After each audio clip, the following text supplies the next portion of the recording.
பௌர்ணமி நாளில் நிலவின் அதிகப்படியான வெளிச்சம் பூமிக்கு கிடைப்பதால் இரவு நேரங்களை மக்கள் ஒன்று கூடி கொண்டாடுவதை பண்டைய நாட்களில் இருந்து வழக்கமாக கொண்டுள்ளார்கள். சூரியனுக்கு நேர் எதிராக நிலவு வரும் இந்த பௌர்ணமி நாளில் நிலவின் ஈர்ப்பு சக்தி அதிகரித்து நமக்குள்ள ஆற்றல் எழுச்சி ஏற்படுவதை உணர முடியும். நமது மனத்தை ஒருநிலைப்படுத்தி நாம் நமது மூச்சை கவனித்து தியானம் செய்யும்போது அந்த சக்தி நமக்குள் உள்வாங்கி நமக்கு நாமே ஆற்றலை அதிகரித்து கொள்ள பௌர்ணமி நாளை நாம் பயன்படுத்த வேண்டும்.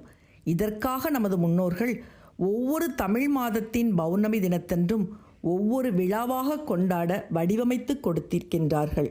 சித்திரை மாதம் சித்ரா பௌர்ணமி, வைகாசியில் வைகாசி விசாகம், ஆனி மாதம் சாவித்திரி விரதம் திருவையாற்றில் வெகு சிறப்பாக கொண்டாடப்படுவது ஆனியில் வரும் பௌர்ணமி, ஆடி மாதம் குரு பூர்ணிமா, ஹயக்ரீவ ஜெயந்தி மற்றும் ஆடி தபசு, ஆவணி மாதம் ரக்ஷபந்தன், ஆவணி அவிட்டம், புரட்டாசியில் உமா மகேஸ்வரர் வழிபாடு, ஐப்பசியில் சிவபெருமானுக்கு அன்னாபிஷேகம், கார்த்திகையில் கார்த்திகை தீபம், மார்கழி திருவாதிரை விரதம், தை மாதத்தில் தைப்பூசம், மாசியில் மாசிமகம் மற்றும் பங்குனி மாதத்தில் வரும் பௌர்ணமி பங்குனி உத்திரம் ஆக எல்லா தமிழ் மாதங்களிலும் பௌர்ணமி தினத்தை நாம் வழிபடும் வண்ணம் நமது முன்னோர்கள் வடிவமைத்து கொடுத்தது நாம் பெற்ற பாக்கியமாகும்.